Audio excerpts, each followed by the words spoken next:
Sen nefesine kurban olun May Sabır. Çok sağ ol. Ne gelsin?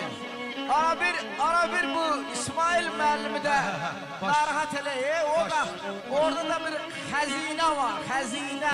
Baş.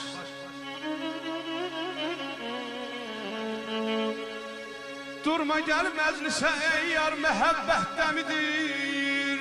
Görkemin ince güzel nazlı gelin görkemidir.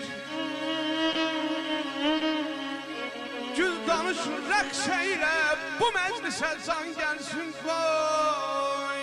Her sözün, her bakışın aşığa can merhemidir. Ben senin için, vətənim için keçərəm canımdan, canımdan, canımdan, canımdan. Ay canım. Ben senin için, vətənim için keçərəm canımdan. Bu sözün sevgiliməm, sözlerin en möhkəmidir. Bilirəm mən bu həyat dalğalı bir dəryadır. Bilirəm mən bu həyat dalğalı bir dəryadır. Ay evləriz, eşkimiz hər zaman. Ay sahib dalğaya qalib gəmidir. Ay qalib gəmidir.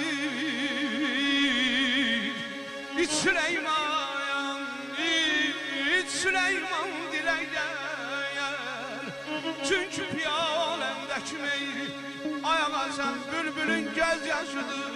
Gönçə gülün şəfləbidir mənəm əzizmə, əzizmə.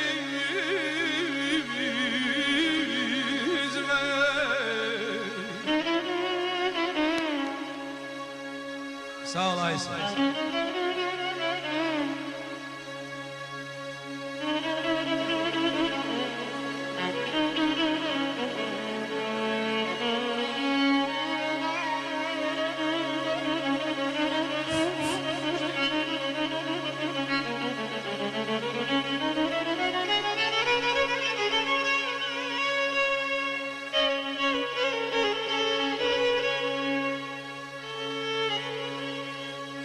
Uşaqlar uşaqdır böyle böyük.